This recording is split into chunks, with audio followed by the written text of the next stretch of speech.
soccer season reaches the end of district play. Next up, after this week's regular season finales, the playoffs. Also, the TAPS teams are done, and a familiar team is back in our studio to talk about their latest state title. Plus, the local flavor of March Madness, how one former DFW area standout has taken his team to new heights.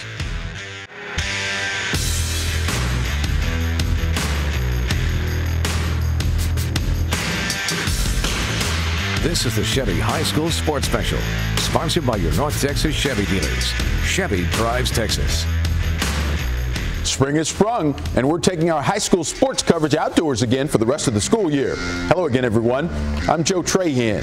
Well, the next 4 weeks, mostly about soccer. The UIL playoffs are set to get underway after teams wrapped up district play this weekend.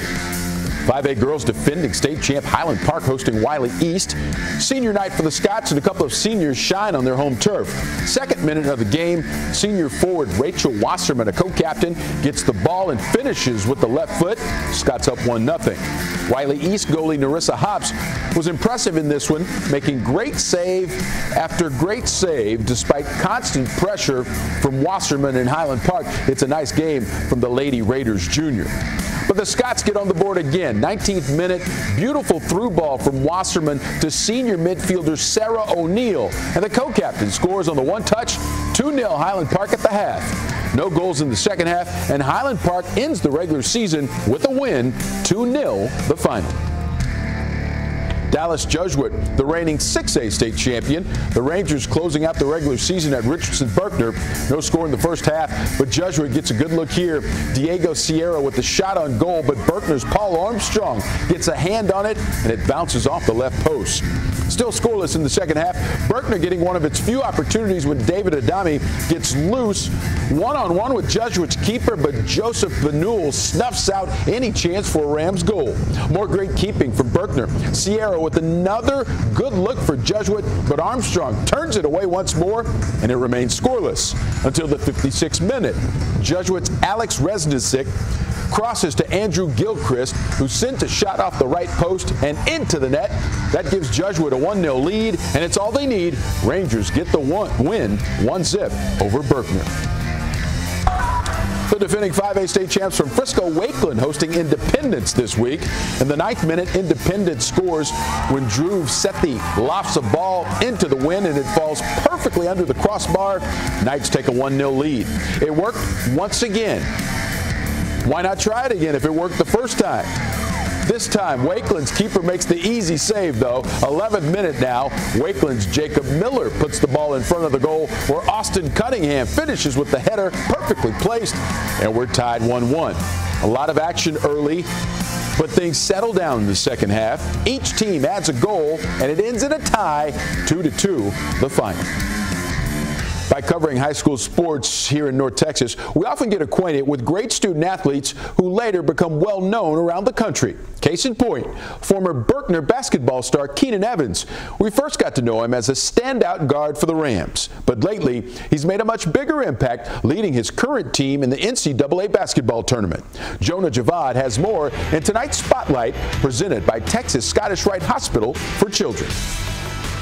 Oklahoma is gonna lose. In Wiley, Texas. Wow. The Evans family hangs out watching March Madness while the oldest son, Texas Tech star Keenan Evans, prepares for Tech's first-round game in the NCAA tournament. Keenan went to Berkner in Richardson, a three-star prospect out of high school.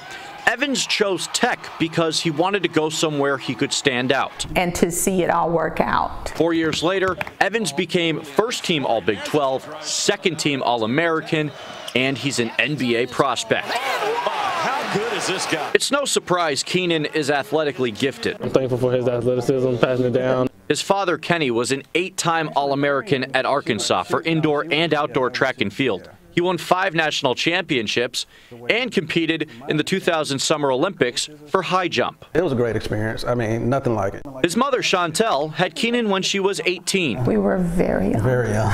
And often took him to basketball practice at Arkansas Pine Bluff, where she was a 4-year starter. Basketball games at halftime, he'd be on the court. He was like the team baby. As Chantel and Kenny's careers came to an end, Keenan's was just beginning. So to see it come to fruition, I mean, I just get emotional because I'm so happy for him. But we're just enjoying the ride. And what a ride it's been, advancing past the Sweet 16 for the first time in school history thanks to Keenan's team-high 23, 22, and 16 points in Tech's first 3 games. What does Evans have left? Splash! The first 2 were played in Dallas. Evans! Jonah Javad, Channel 8 Sports. And more soccer coverage is on the way. When we come back, we'll talk to the TAPS champs from Ursuline Academy. They join me next on the Chevy High School Sports Special.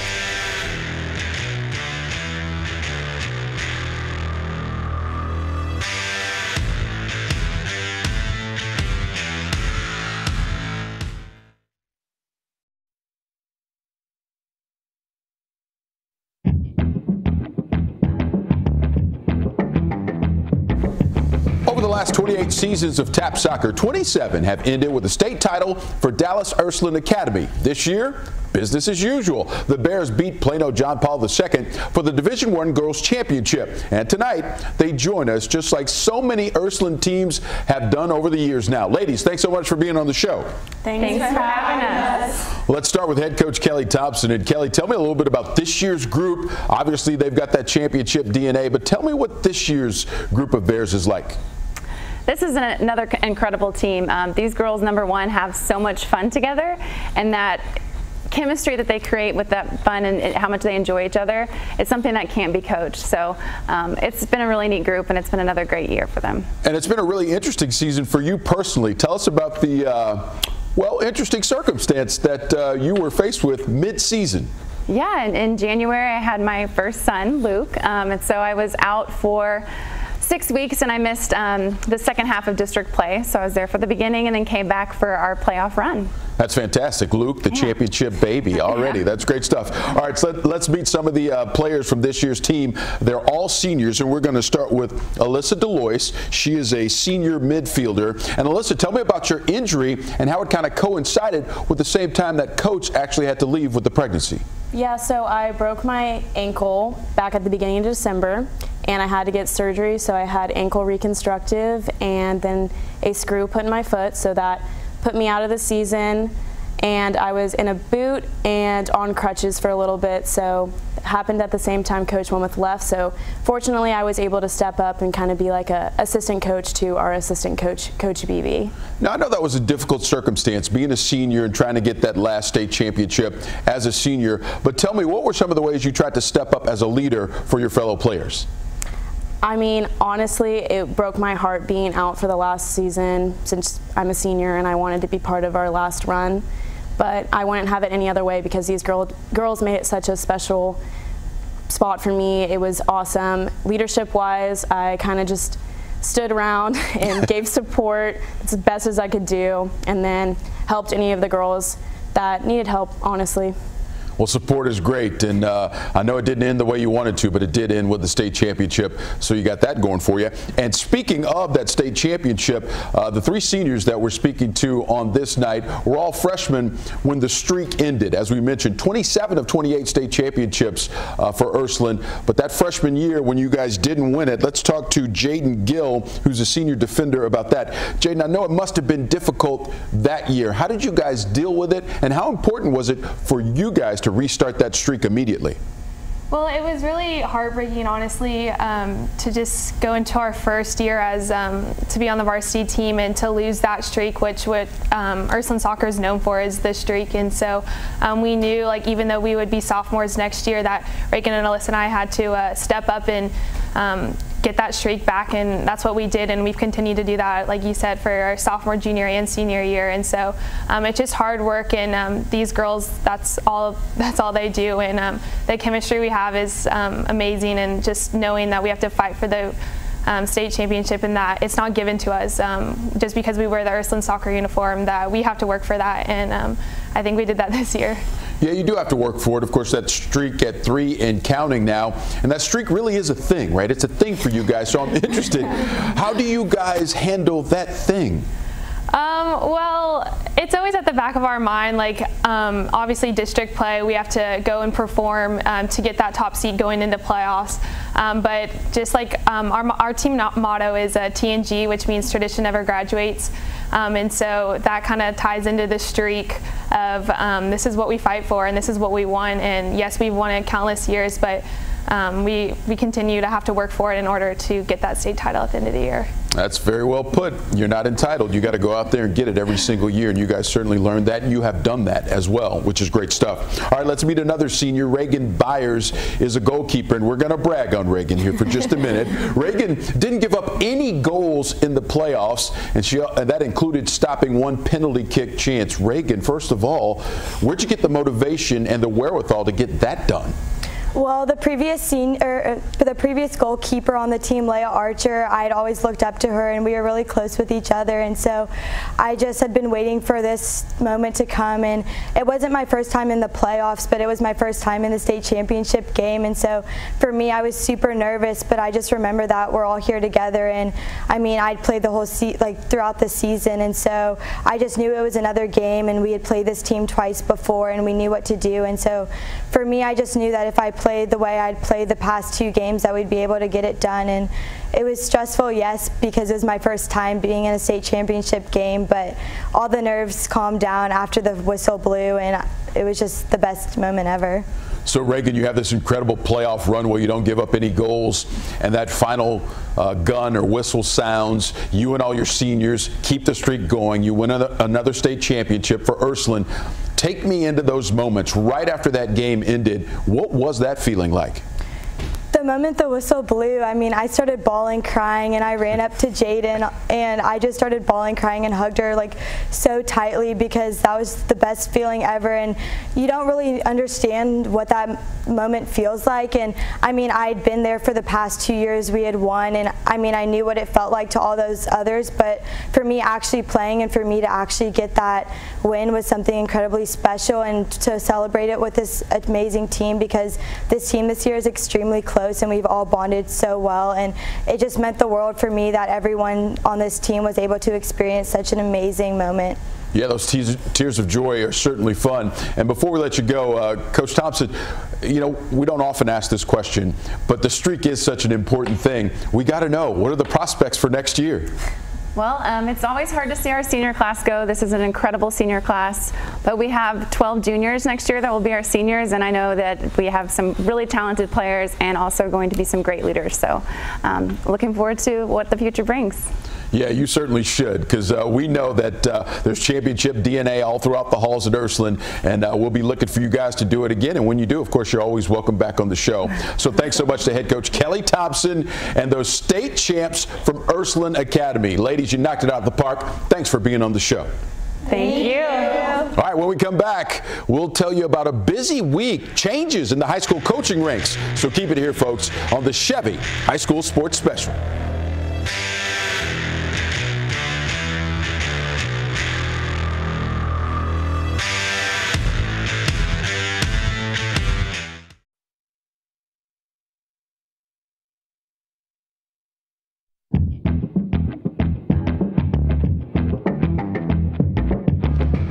Former Southway Carroll quarterback Riley Dodge, who led the Dragons to a state title in 2006, is expected to be named head coach at his alma mater Monday. Riley Dodge, the son of Todd Dodge, who won 4 titles in the span of 5 seasons at Carroll. Riley was an assistant at Justin Northwest last season and Flower Mound Marcus prior to that. Dodge will fill the position vacated by Hal Wasson. Speaking of Wasson, the former Carroll head coach has been hired by Irving ISD to be its executive director of athletics. Wasson was introduced at a press conference Friday and will begin his new job April 2nd. I believe that we can all work together to move this athletic program to greater heights across the board. And in the end, it's always going to be the students who will benefit the most. And with 43 years coaching in the rearview mirror, longtime Highland Park football coach Randy Allen is hanging him up. In 19 years at HP, Allen won 3 state championships, including the last 2 years in 5A Division I. And I hope that our young men and our community understands how much I love this place, how much I've invested in it, and hopefully it's a better place after having served here for 19 years. Also, Todd Peterman is on the move. On Monday, the former DeSoto coach will take over as new athletic director and head coach at White Settlement Brewer. Peterman led DeSoto to a perfect season in 2016, ending with that school's only state football title. After a turbulent time since then, Peterman resigned 2 months ago and is excited for the new opportunity at Brewer. Well, I'm really excited. You know, then facilities, there's nothing more you could ask for than what you have here. So, you know, there's no excuses on winning and losing, and the expectations are high here, and that's what, you know, Dr. Molnar wanted, and that's what I'm here for. You know, the last staff has done an incredible job and starting to get the program to where, you know, expectations are, and, you know, we're hopefully going to come in and help them achieve those goals. And welcome back to the Chevy High School Sports Special. After Todd Peterman left DeSoto last month, DeSoto found former North Mesquite head coach Mike Robinson to take over the Eagles program. And now, North Mesquite has hired a replacement for Robinson. And Ted Madden tells us it's someone Dallas Cowboy fans might remember. New head coach, Tim Cedar. You might remember Tim Cedar as a player. He spent 2 seasons kicking for the Dallas Cowboys. Tim Cedar remembers growing up wanting to be a coach. You know, it's kind of in my blood. My dad was a football coach and wrestling coach, and my brother was 10 years older. He was a coach, so I kind of hit the ground running when I was young. This is a great weight room. Even in high school, I knew that I was going to coach. So I started coaching in middle school and high school, believe it or not. And I knew eventually that I wanted to be a head coach. I can't tell you how excited, how proud, how honored I am to be a part of this team. Cedar is the new head coach at North Mesquite. The Stallions have won 7 games in the past 2 years. I'm going to tell them that we will win. We will win. You hear me? Yes, sir. We will win. Okay, and we're going to win in 3 areas. We're going to win academically, athletically, and in the community. We will win. Get used to that. You know, we're going to define what we means. We're going to define what will is, and what winning is. Cedar played 3 years in the NFL, 2 with the Cowboys and 1 with Jacksonville. He made 71% of his field goals, never missed an extra point, and scored 2 touchdowns on the only 2 carries of his career. And it goes to Cedar. Now, the first one, I knew exactly where Larry Allen was. So my #1 goal in that was to get that thing and find Larry Allen and get right behind him. That one was pretty easy. Now, the second one, there it is. Look at that. It was a check with me. I got the handoff up the middle. A guy got loose on my left side, and I felt really good about that because I felt like, man, at least this time I got to look like an athlete. So I was able to sidestep that thing, hit the hole, turn it back, and score. Football is what I do, but that's not all that I am. Cedar is not just a football guy. He also played baseball in college and has coached both of those sports throughout his career, plus basketball. You excited? Yes, sir. Good, I'm excited too. He spent the last 5 seasons at Mesquite Horn as the assistant head coach and defensive coordinator. Tim talked a lot about very specific, intentional things in developing team and leadership within young men and young women. Good to meet you. Heard a lot of good things about you. Everything going well? Yes, sir. And some people give lip service to it, and other people, they have a plan. Tim has a plan. I'm going to tell you what. Guess what we're going to do? We're going to call it ATF. We're going to attack the future. Everybody wants to go out on Friday night and compete to win, right? But are we competing to win in the classroom? You know, all week, on the practice field all week? Is it important for us to go out and find those people in the community that we can help? That's choosing to be a winner. When I say we will win in all of those areas. And when we do that, I think that changes your life forever. And if he can do that, Tim Cedar will be remembered for a lot more than just kicking for the Cowboys. I'm going to ask you to believe in me and what we got going on here. I'm going to ask you to believe in the guys around you. Ted Madden, Channel 8 Sports. Thanks so much, Ted. Good to see you again. One more coaching change completed this week. Tony Tadimi is now the head coach at Grand Prairie.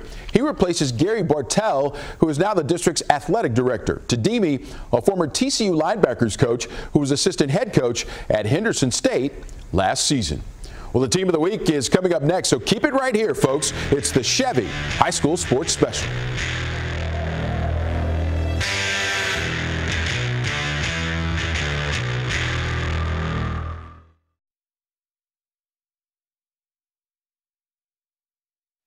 Now, here's your Chevy Team of the Week, sponsored by your North Texas Chevy dealers. High expectations for Highland Park. The Lady Scots won the 5A championship last season, and this year they could do it again. HP going undefeated in district, capping it off Friday with a 2-0 win against a very good Wiley East team. Up next, the by-district round as Highland Park tries to defend its title. And for now, they're our Chevy Team of the Week. Finally, Matt Saman is someone we first met as a high school basketball player from the Colony who went on to play at Baylor.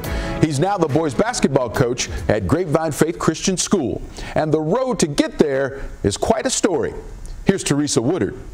A silent high school gymnasium. There's nowhere else Matt Saman would rather be now. Yeah, my life is a lot like this, Jim. It's peaceful. But 15 years ago, quiet was mad. This event because self-imposed sanctions. Matt, how does it feel to be on the sidelines? Some players have aspirations to play in the NBA. From '92, when Leitner hit the turnaround shot for Duke, I wanted to play in March Madness. Everybody knew we were about to turn the corner. Around the corner was the biggest scandal in Baylor basketball history. A teammate killed a fellow player, and the coach was accused of covering it up. What I can remember going to the gas station and reading a headline and what else could happen? Baylor was banned from postseason play. Saman fell into a downward spiral. Within a month or two, 21 years of really good habits went out the window. He spent the next 9 years drinking and partying. He eventually found his way back to his faith and back to basketball. He's now a head coach at Grapevine Faith Christian. He wrote a book. He speaks at churches. How do you feel about your alma mater? I love Baylor. You know, we focus on the few people that are doing things the wrong way, but there's so many good people at the university, and also too, so many great athletes and players that have nothing to do with these situations that are going on. And now the madness of March brings nothing but joy. For the majority of these schools and these players, this is it. There's really nothing like it, and I'm way over. I'm over it now. Yeah. So it's just pure fun. Yeah, it's the best sporting event of the year, no doubt. Teresa Woodard, Channel 8 News. March Madness continues this week, and so does the high school soccer season as playoffs get underway for UIL teams. And of course, the TAP schools are done, and Ursuline Academy is a state champion for the 27th time in 28 seasons, and guest of ours once again, too. Thanks so much to head coach Kelly Thompson and her team for being here tonight. Ladies, way to get it done. You guys did a fantastic job tonight, and congrats on keeping the streak alive yet again. And thanks to all of you for spending some time, folks. I'm Joe Trahan. Good night, and have a great week. This has been the Chevy High School Sports Special, sponsored by your North Texas Chevy dealers. Chevy drives Texas.